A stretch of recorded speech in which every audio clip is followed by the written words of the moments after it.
Are you still there, Charity? Hi, everybody. Yes, I am. You are still there. Great. Well, good morning and good afternoon to some of you and good morning to some of you. I'm Patty Slusher. I'm the program director for America's Newspapers, and I'm really happy you're joining us for part 3 of digital sales training with Charity Huff. And I want you guys to know that this has been hugely popular, and we've got more than 500 people registered for these programs. And so thank you for signing up, for participating. And I know you keep coming back because Charity and some of the folks she's had with her have been awesome. So I think you'll have another great day today. Housekeeping items. I know we've had some people sign up that haven't been with us for the first 2. So here's the lay of the land. You will get a copy of the PowerPoint from Charity.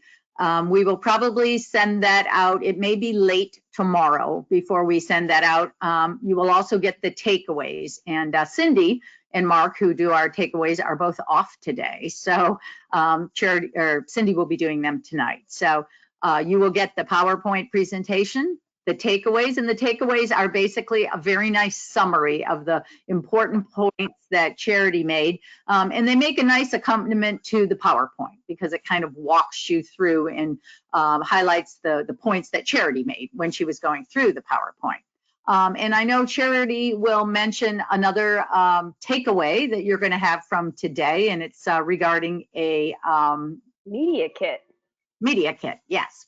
So we also welcome your questions. Please ask questions. Charity loves questions, and you know, the questions that 2 people have are probably the same questions that another 45 people have. So you be the brave one and ask the questions, and we'll try to touch on those throughout. You will be muted, so you do need to type in your questions on the Q&A form of the webinar. So yep, I'm going to turn the program over to Charity. She's going to say hi and share her screen, and we'll get started. Thank you. Great. Thank you. And Patty, I think I've shared my screen. Can you see it okay? Let's do it again. See your screen.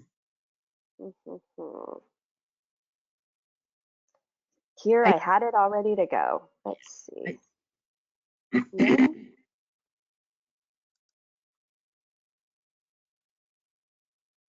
Yeah. It looks like, there we go. Now it's sharing. And if I do this, can you still see it? Let's see. Did you go to slideshow? I see your notes also. There. Yes, I still see it. I see your notes on the side, but it, depends on how you want it. Oh, well, I tried to do it in slideshow. Well, how about we roll with this, if that's okay? Yeah, no problem. Okay. All right, everybody. Good to spend the morning with you. My name is Charity Huff. I'm the CEO of January Spring. We're a digital agency that works exclusively with publishers, and our job is to help you take digital to market.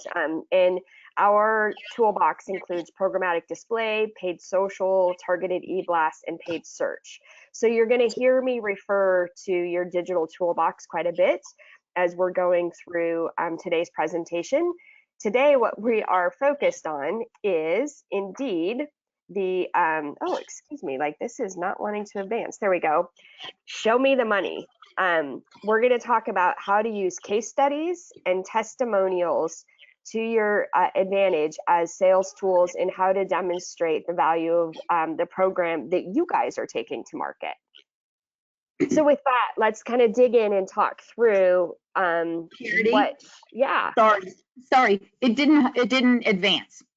It's still on your meet your host slide. Okay, it's advancing. Yes. It is advancing now. Well, I see. Let's see if I can, let's just see if I can make this bigger. Oh, there. Yeah. How's that? Yes, that's fine. Okay, thank you for letting me know, Patty. Sorry for the technical difficulties, you guys. Okay, so we have found that case studies have a huge influence on the investments that people make in marketing. And so we're going to talk about kind of what you should have in your toolbox. Over there on the right, you should be using a media kit. And that's the follow-on that we have for you. I've got a media kit template that Patty and Cindy and I have been working on. So you'll get that in a few days as follow-up. And the reason you should have a media kit is because you are interacting with so many ad agencies and so many young buyers, and that's the way in which they are used to buying. So you need to make sure you've got that and you're arming your sales team with that. Second would be some case studies and success stories, and I'm going to show you some great examples and templates and how to use those. And testimonials work really well too. So I want to show you how I have used testimonials and how I'm asking for those. And then we'll wrap it up with some referrals. So that should be the toolbox that you're giving to your sales team in order to make them truly successful. Okay, so a great case study is a way for you to tell a story. So it needs to be a little bit more compelling than just facts and figures. So provide a little bit of background information, describe the objectives of the campaign, give some details around the solution, and then make sure it's easy and consumable, because you want it to be something that your client can turn around and then present internally to their peers as well. So a good case study should be about the customer's journey, the customer's results, and not so much about your company. And here's some examples that I'm going to take you through in a minute. So a good case study has 3 parts. An opportunity. What was the specific problem or challenge that you were trying to address with a client? What was the solution you brought them? And then obviously, importantly, what are the results that you were able to provide? And everybody asked me this. In fact, we shared this list last week at Pivot, so I thought I would add it here for you guys this morning. These are the hot categories that everybody is selling, and more importantly, these are the categories of businesses that are buying right now. So anything tied to your home, landscaping, HVAC, roofing, painters, carpets, and flooring. And surprisingly, custom closets and solar are 2 campaigns that we have seen, sets of campaigns we've seen come in from across the country. So make sure that as you share this with your sales manager or your sales team, that you guys are putting together a strategy for each of these categories. Destination management companies is another one. You know, a lot of cities and regions are struggling because of tourism, and they are trying to get the message out. You know, come visit. I'm in Oregon this week, so come visit the Oregon coast. It's safe here, and whatever that messaging is. CBD, which is such a crazy category, but anything tied back to health and wellness. And CBD has had a really good run this year in 2020. Private schools are the same way, in that people who want to have choice in where their children are going to school and have a better understanding of how the safety and health rules are going to be applied. So private schools have been a big one. And then real estate. So custom home builders, any of those good old-fashioned real estate categories. I'm hoping that you guys are seeing some good results there. Elective healthcare, where people are just choosing not to go to the dentist or the eye doctor. So those guys are trying to get the safety message out. Wealth management, finance, mortgages, refis, all of that are doing really, really well. And then the other 2 that you might be surprised by is health and human services and economic development. I just got a message from Jamie, who's on our team, and she'll be joining me on the next presentation. She said she just built a tourism presentation that she would be happy to share, Patty. So when we do our follow-up, we'll send you that presentation as well, because we're getting a lot of folks coming back and trying to figure out this travel industry. So maybe we can go after some of that. Okay, so let's dig in here and look at some of these case studies. And this is the format that we choose to use so that it's really consistent, so that our sales teams that we work with at our publishers know what to expect. So the case study always describes the category of the business and what tactics were used. So in this case, this is for a window and flooring store. We use geofencing with a conversion site, keyword retargeting, site retargeting, and event retargeting. And then we give you exactly what the campaign results are. So 767,000 impressions delivered, 1,900, just shy of 2,000 clicks for this company. And that was a 0.26 click-through rate, killer click-through rate, significantly higher than the industry average. And it's always good to help set some expectations when you're using a case study, because the way you start with this is you say, Mr., Miss Flooring Company, let me show you what we have done for others. Here's an example with an investment in 767,000 impressions. So this was probably an $8,000 campaign. We were able to deliver just shy of 2,000 people to the website, and we had 485 people who saw the advertisement walk through the door. That's an amazing story to tell. And let me show you exactly what the messaging was. It's pretty straightforward, easy to consume. And here were some of the ways in which we deployed that campaign. So this might be a really great presentation style for you. Let me just take you through a couple others back to these categories we were talking about. So here's your natural wellness, these CBD campaigns that we're having such great success with. Again, we delivered 750,000 impressions. So that was probably, again, close to a $7,500 campaign. 775 clicks and 374 people who saw the ad came in to the shop. So not only that, but you can see exactly how the messaging was presented to the potential customers and what the on-site cost per conversion was and the click cost. So if you think that somebody is going to spend more than $15 when they walk into one of these alternative wellness shops, you got to believe it. And so that's a great result for this particular customer. Let's just do a couple others, because again, I want you to see not only how we're presenting it, but also what the results are. Again, custom closets. We've been geofencing, keyword retargeting, and site retargeting. So this is a slightly smaller spend, 136,000 impressions. So around $1,400 for this campaign, which is 161 clicks for that custom closet. And that was at a 12% click-through rate. So you can see how gorgeous these ads are. Limited time offer, everything custom but the price. I love that messaging, right? And I know that it's locally owned and that I'm going to get a great service. And you can see how they geofence specific neighborhoods.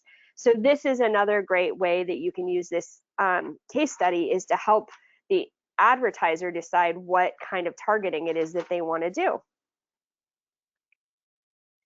Okay, and here's a wealth management case study for you. So 391,000 impressions, so around a $4,000 campaign, where they did a combination of geofencing, site retargeting, keyword retargeting, and event retargeting. I wish we could do event targeting. As soon as this darn COVID is under control, we'll get back to event retargeting. But look at this gorgeous messaging, an enduring approach to wealth management, really establishing themselves as the experts, and it worked. And you can see that there, in those keywords, that we went after quite a few competitors as well. And so again, you can use this as a way to talk through what type of tactics you want to use. Charity, I have a question from someone. Great. The former case study you just had up. Where is their TR national average of 0.8% to 1% sourced from? You know, I don't know that off the top of my head. I want to say it's IAB, which is a Interactive Advertising Bureau, but I can double check my source and get back to you. That's typically where we would source those types of details. Good. Any other questions before we move on to like a long form case study too? Nope, that is the only one right now. Okay, great. Okay, when I say long form, this is a bit more of a storytelling. And these would be for some of your really big campaigns, perhaps where they've got a whole special section sponsorship that they're doing, or an event that they're tied to, or something like that. So here's one that we have used for our publisher clients. So you can see that it's got a really specific headline, attention grabbing, with the results right there front and center. And the idea is that we're capturing their attention. And then at the bottom of this first page of this case study is a testimonial from the publisher. You know, the results speak for themselves. So that then when you start to then describe the program and in the engagement, you can have a sense of what you're expecting. So then we get into kind of the features and the function and how we execute. And so I do think that in some cases, a long form case study works really well. So when I use a case study, make sure you're, just like I showed you, you're setting some expectations around what's the size of the campaign. And I showed you some big spends there, $7,000, $4,000, $1,500 spends. So that's part of it, is making sure that you're helping the client see what the potential is, and then see for your sales team what they could be upselling into. Excuse me. So, and here is from what we shared with you, Natasha and I shared with you all 2 weeks ago. I thought it was worth revisiting again, because this is the right way to kind of work through what should your campaign recommendations be. So we start with, what's the size of the audience you're trying to reach? So in this case, how many addresses do you want to target? All right, you should be targeting every address at least 2 to 3 times. You should assume that every address has 2 to 3 devices inside that home. And so we want to target each of those devices 4 to 6 times per day, so that over a 30-day period, we have really saturated those addresses with the advertiser's message.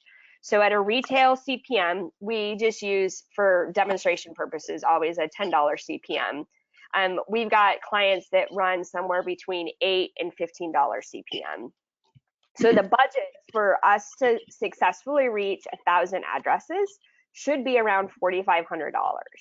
So it would be worth scheduling this into your sales team meetings and having the team go through this exercise in this math for a couple of the clients that you guys are presenting to, because I have a feeling that in many cases you're under presenting or under budgeting on behalf of a client.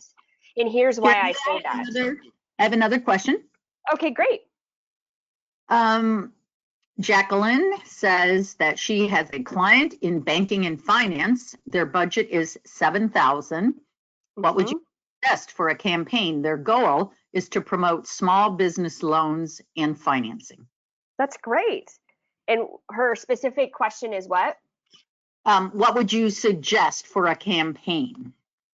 So if it's small business loans, you would want to do a combination of some keyword retargeting, where you're picking up anybody that's looking for SBA loans or PPP loans or EIDL loans or all of those different loan types that are out there today. You'd probably want to geofence some of the local other banks and competitors to that the firm that you're talking to. And then you may want to consider some social media targeting, where you can go after people who self-identify as a small business owner or as an entrepreneur as well. And then perhaps back to your owned and operated, you could certainly do, if you've got a business journal or a business focused newsletter, those would be great. Run of site in the business section. So I would think multimedia as you're doing this. And a $7,000 budget is likely a pretty good spend, right, for that type of category. So good for her, Jacqueline. Good for you. Another question, not product specific, but for salespeople. Oh, before I ask that question, Jacqueline is asking if the keyword should be, she said PPC. I think she means, yeah. PPP, like the PPP. payroll protection. Yeah. Yeah. Yeah. Okay. The next question from Matt. What do you say to a salesperson who says customers won't buy 6 or 12-month contracts because of market uncertainty? We have salespeople all over the country that are selling 6 and 12-month contracts. So it's more a matter of setting expectations and addressing the objection that's there, right? Because the objection is that the market is totally unpredictable right now, and I don't feel comfortable committing money 12 months, right?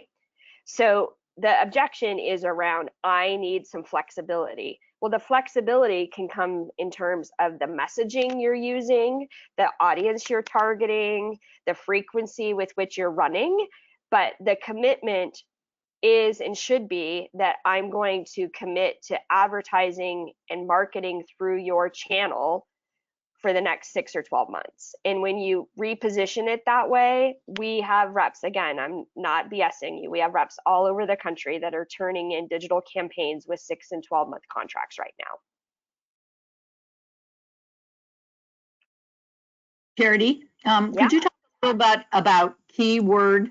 Could you explain and talk about keyword retargeting? Sure. Let me go back and show you guys just a second. Okay, so here's the wealth management. So do you see over on the far right side, these are the keywords. The keyword retargeting is different than paid search in that when we type in a keyword into Google, that information is saved in the browser. Or if we ask Siri a question, that information is saved in your cell phone. And we can use that information to know that you're looking for investment, financial advisor, Morgan Stanley, money advice, right? All retirement planning. So you would want to have several hundred keywords that you're using for this wealth management campaign that Jacqueline's working on in order to make sure that you're capturing the right audience. So in Jacqueline's case, it's going to be people that are looking for SBA loan, small business loan, line of credit, business line of credit, right? All of those terms related to what a small business owner would need. And your client probably has a decent sense of what some of those are. And if you work with somebody like January Spring, we can help you with the rest of that list. Or I'm sure you've got somebody on staff that's part of their job is to help you build out what those keywords could be. Okay, I really want to show you guys this math because I think it's an important piece to make sure that we're not leaving money on the table.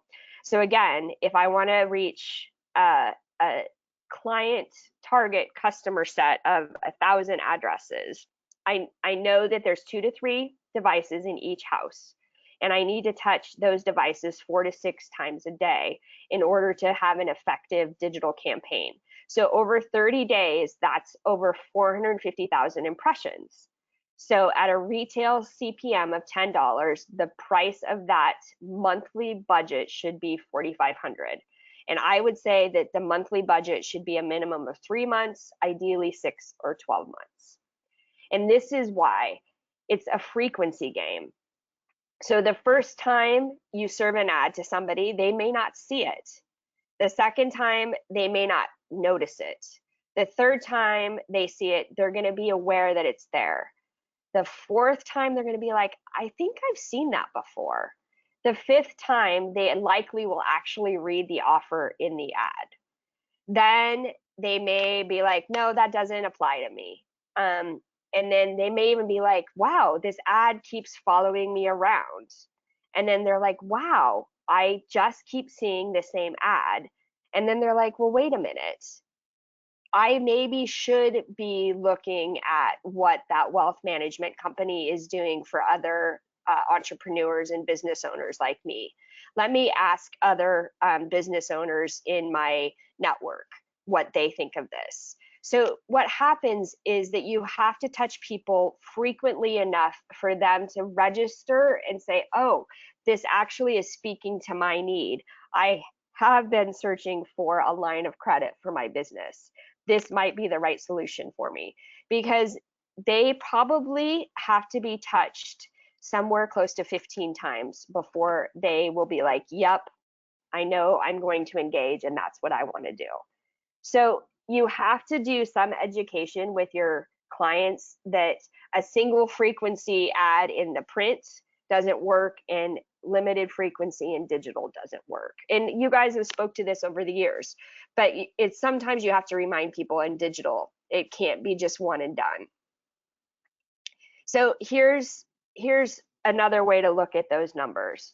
So this is a smaller campaign, which I showed you some of those. If I run 100,000 impression campaign over the course of a 30-day period, that means I need to serve 3,300 impressions a day in order to hit that minimum of 4 impressions per person per day. So that's about 833 people, which is totally great if that's the right size of the target customer for your particular clients.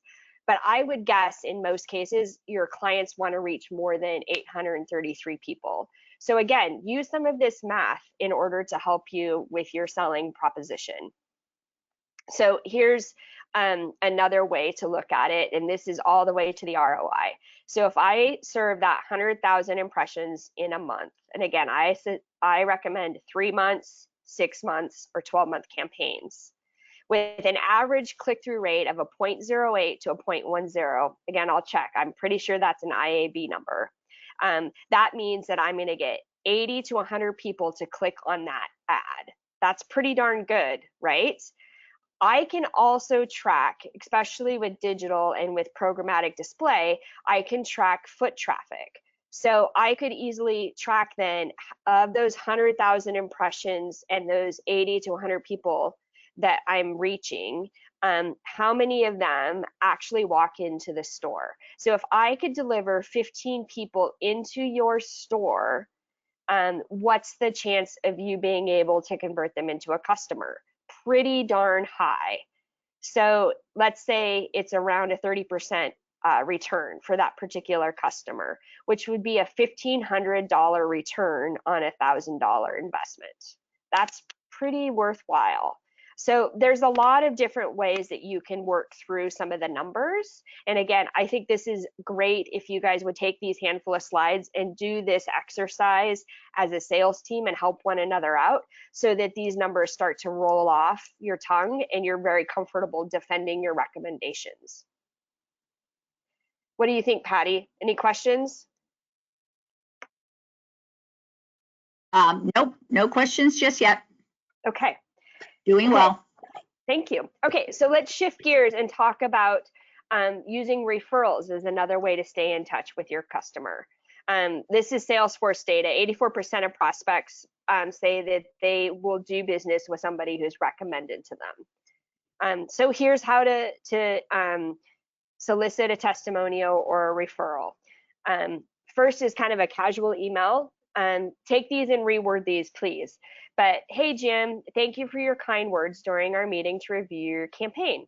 It's always a pleasure working with you on your advertising.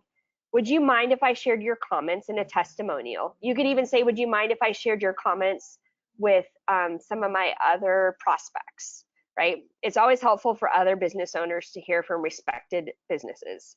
Thank you in advance. And when I ask for testimonials, I'll actually draft it and just say it could look like this, right? Especially if it was in a telephone conversation or a Zoom conversation, you might have to paraphrase it, but give them the opportunity to edit whatever it is you're using. And 9 times out of 10, you'll get a yes if you've done a good job for somebody. Here's another one. Hi, Jennifer. Thank you for your business. It is always a pleasure to work with you on your advertising. We are showcasing businesses who've had success with our marketing program. I'm writing in hopes you would be interested in featuring your business in a case study. The next time I am at your office, I can review the material. I obviously wrote this a few weeks ago or a few months ago. So you could do it over Zoom. I can review the material that we'd like to use in the case study. In the meantime, here's an example of one that we have already done. So it's a great way to get their engagement and perhaps even a referral out of it. Here's another one. Hi, Evan. Thank you for your time today. We are proud of how well your advertising campaign has been performing. I'd appreciate your feedback on the work we've done together. Would you mind providing a brief testimonial? And I've got publisher partners that have like a very simple form, and they just send it along with this kind of email and ask for a testimonial. It works just as well. Okay, here's an incentive. Hi, John. Thank you for your continued business with us. When someone takes the time to recount a positive experience, it speaks volumes. And so I would like to request a small favor, a testimonial that will give others a sense of the experience and service we provided. As a thank you for your time, I'd like to give you this. And it could be perhaps an additional bit of advertising. It could be a tchotchke from the business or from you guys, excuse me. A lot of times, pre-COVID, people would use tickets to an event or something like that. Please follow this link and fill out our 5-minute testimonial form. It's great if it's online, so it's really easy for somebody to do. Okay, and here's one more. Yeah. So let me go through this one, and then I'll have you. Cool. Okay, so this one is a referral. We're asking specifically for that. Hi, Brittany. Thank you for your very kind words during our meeting to review your campaign. It is always a pleasure to work with you on your advertising. If you have a business colleague or a vendor that you feel would benefit from my efforts, I'd appreciate you recommending me. Just easy, straightforward to ask for it. Go ahead, Patty, please. On the one previous to this, would you, what do you think about actually sending the incentive along? So maybe it's it's mail, not email, but enclosed, please find for your efforts that, I appreciate this. Enclosed, please find XYZ as a thank you for your efforts. I love that. And these days that almost feels more personal than an email, doesn't it? Yeah, and I also think it's that little thing where, well, gee, I've already got this now, so sure, I'll do it. And it isn't that people wouldn't want to do it, but it's just time. But I think when it's given in advance, it might just help a little more. I think that's a great idea. Yeah. So people don't take the time to say thank you in this way enough. And so by doing that, even a handwritten note sometimes, but the idea is to ask for the referral, ask for the testimonial. And if you've done good work, people will gladly give it to you. So now what? Now that you've got testimonials, you've got case studies, how do you package this up so you've got a great toolbox for your clients? So here's my recommendations. Build out a case study library that your whole team can access. And then start using those case studies and promoting it in your marketing material, and make sure that you're continually filling that case study funnel. When you guys are going through your wins and celebrations at your sales meeting, have somebody be like, yes, we need to build a case study on that. And if you've got a simple template that you're using, like the example I showed you that we use at January Spring, it doesn't take terribly long to build out those case studies. And it's just nice that then everybody has access to them. So promote them on your social media. If you follow January Spring on social, you'll see where we have used testimonials to promote who we work with, highlight our specific kind of services. So those work great. And then it should be in your media kit. And in the media kit template that we are building out for you guys, you will see a specific place where we highlight how to use testimonials. And this is from Dave up in New York. A few years ago when I met him, he shared with me this one pager that he uses in an attachment in his email for any new interaction he has. So I screenshotted it so you could see it. But on the top portion, it's got his name, his smiley picture, and then a little bit of his bio, right? So who Dave is and what he's done for clients. And then on the bottom half, he's got 2 testimonials you'll see there, actually 3, because the gray box is also a testimonial. And then he's got all of his contact info. I just thought this was a great tool, and so I wanted to make sure you guys saw that. I think it's a great way to establish yourself as the expert, and toot your horn a bit. So then make sure you're incorporating those case studies and testimonials into your process. I stole/borrowed this from Ryan Dorn years ago, and I love it. So this could be something you could use in email or voicemail as you're trying to connect with a potential client. So there's 3 things that Ryan has used. That do you know, every time, and yeah. So let's go through these. So do you know them? Brittany, this is Charity from the Herald. Are you familiar with XYZ business that's also in your industry? Would you be surprised to know that they have been running with us for the last 10 years? I think that the program that we have built for them could work really well for you. So you can do it where it's truly a competitor, or what we do a lot of times when we're coaching sales teams is to go find an adjacent business. So let's say it's a retail shop. Well, we don't have to go and bring just a men's retailer case study to a men's retailer, right? We can just bring a boutique retailer case study to them. So it's easy to do some crossover that way. Here's another one that Ryan likes to use. Every time they run ads with us, they say. So again, hey, Brittany, are you familiar with XYZ company here in town? Every time they run with us, they tell us that it's one of the most effective marketing efforts that they have. I would love to share with you some of the results that we're getting for that business and talk about what we could do for you, and then include the case study. And the other one, I always laugh every time I pull this one out of my pocket. So are you familiar with XYZ company? And it's a company that is new to town, snubs their nose at the newspaper, does not advertise. You've all got those in your market.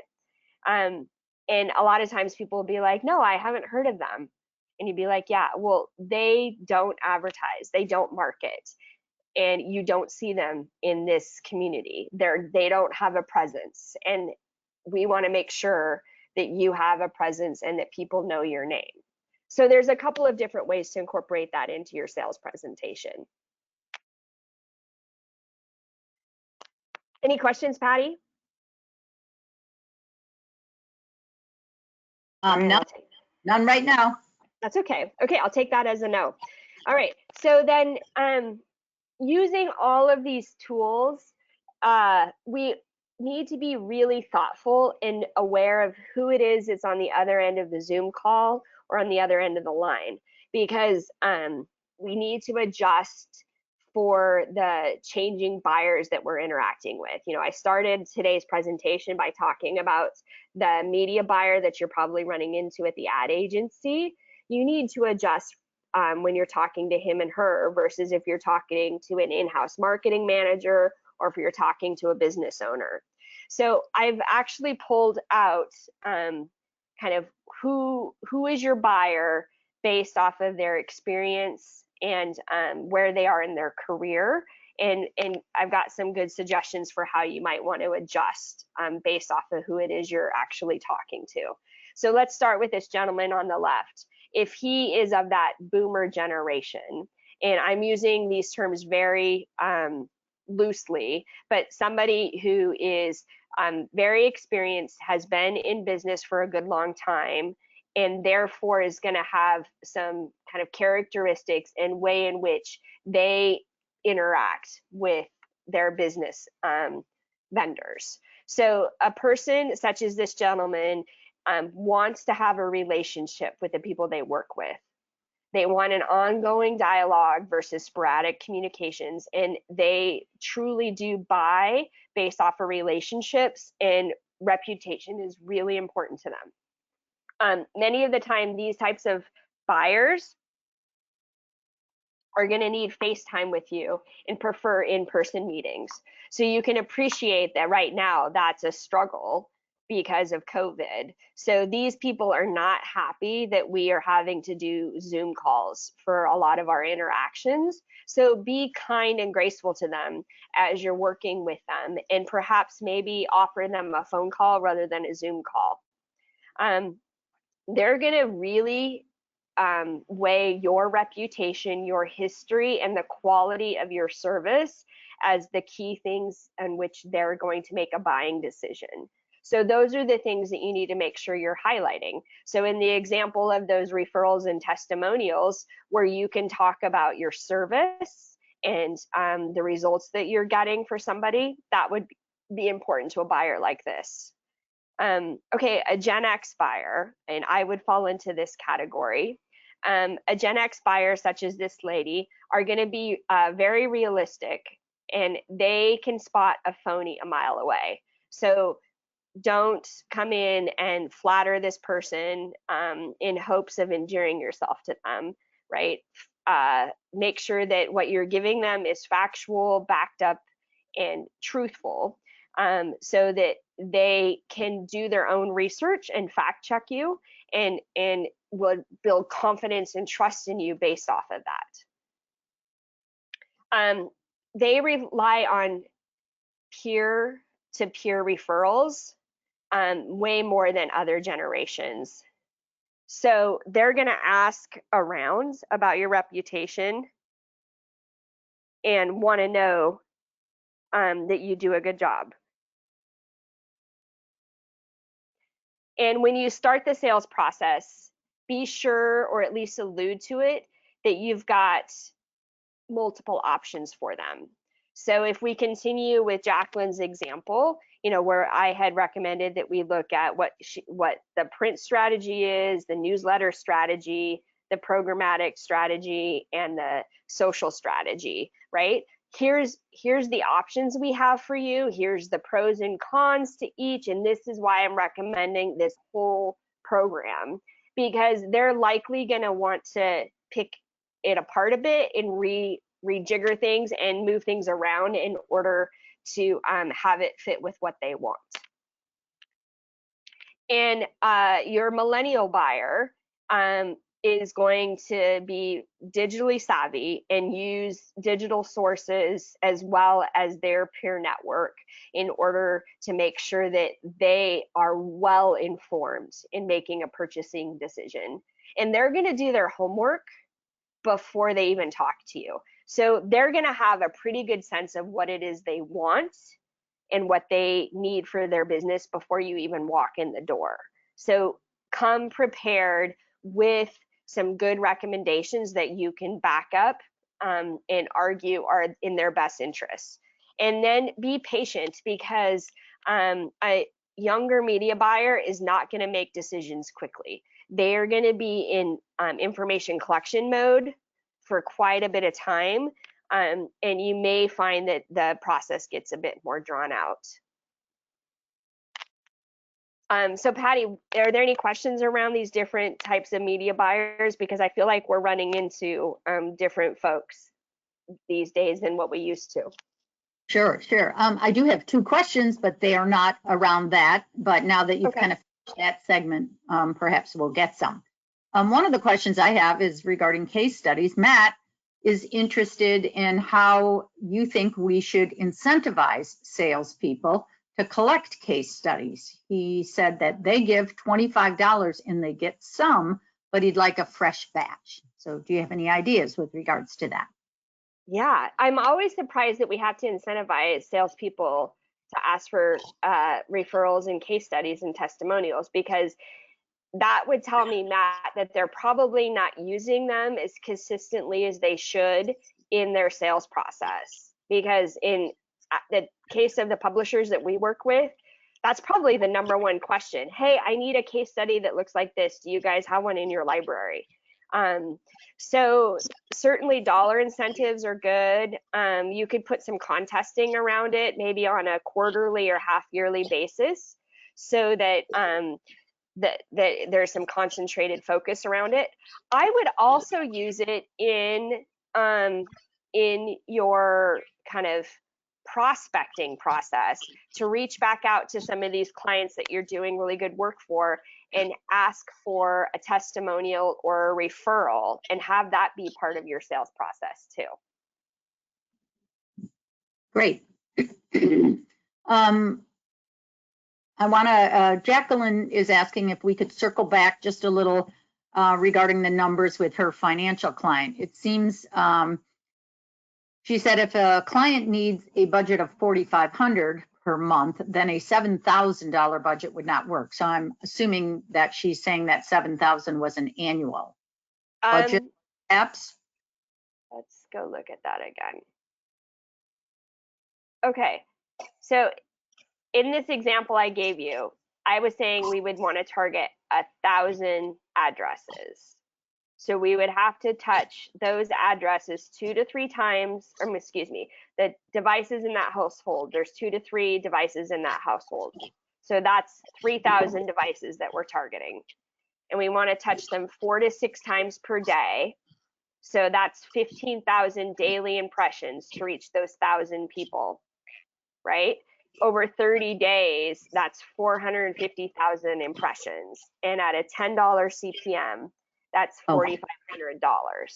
So a $7,000 budget, this is quick math because I'm not going to do on the spot math. Let's say we doubled that.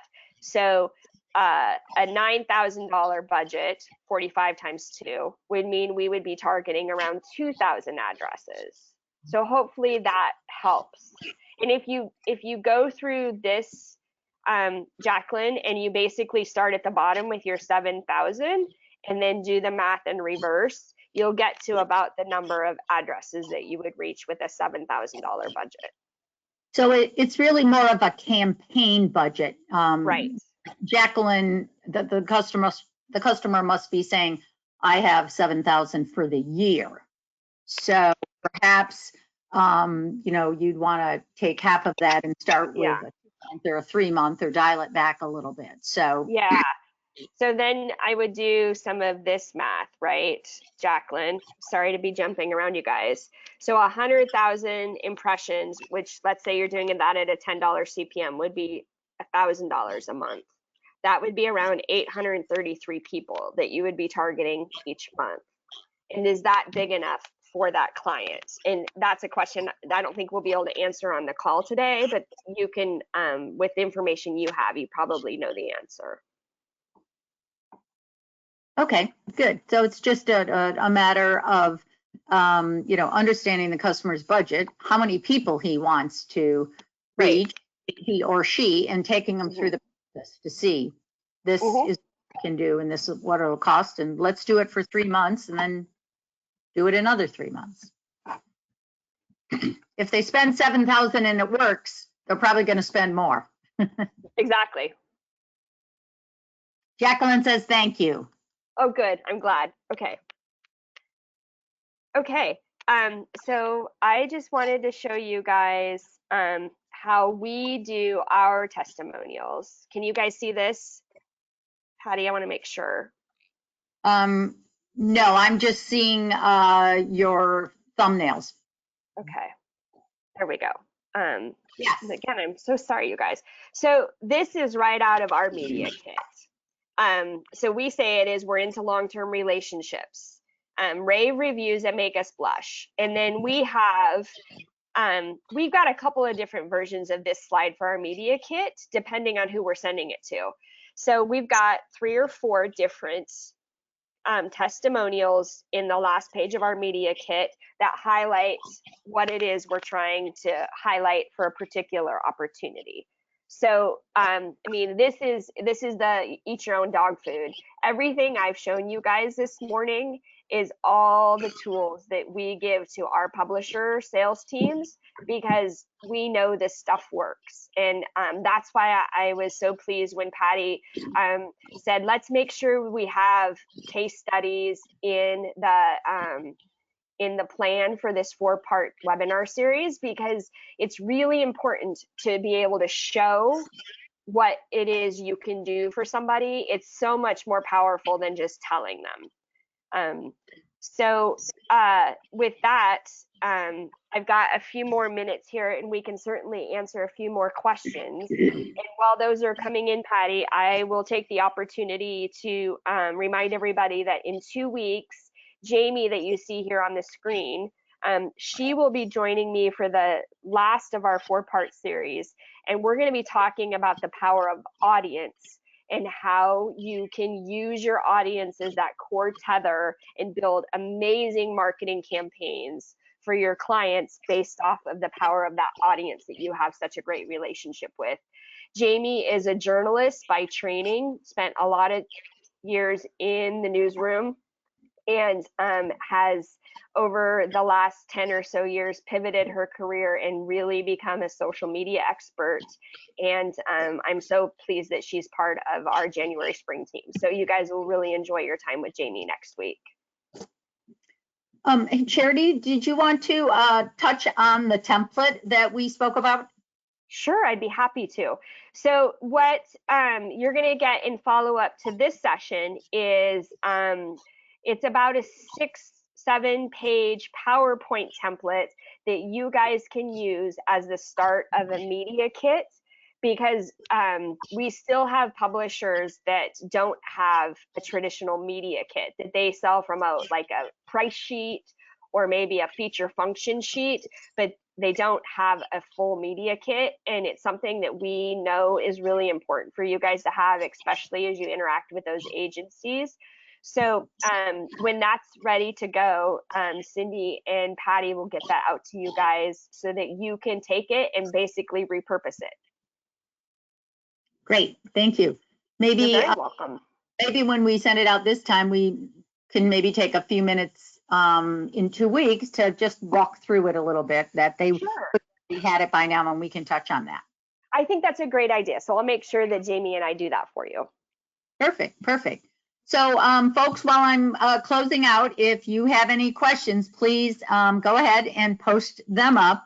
Otherwise, just to recap today, you will get a copy of the PowerPoint presentation. It will probably be later tomorrow because it will also be accompanied by the takeaways. Again, the kind of one sheet that's a consensus sort or a description of all the important points that Charity made. And it's a nice thing to have as you're walking through the PowerPoint. You know, it helps, and especially if you're going to share it with other folks at your newspaper. And then the video recording. You will also have a video recording available to you. The email you get will come from me, and there'll be a link in it that connects you to all those things. The case study for the media kit will probably be coming at the beginning of next week or so. But we'll be sure that you have it before part 4. So thank you very much, Charity. Thanks as always. I appreciate your time, especially as it's conflicting with a vacation that we all wish that we were on. So thank you very much for doing this for us. Folks, thank you for participating. I know Charity appreciates your attention, and we are so happy to be able to provide this kind of service and training to you. So thanks for joining us. Everybody, have a great rest of your week, and stay safe and be well. Great to see you guys. Thank you. Have a great time. Take care.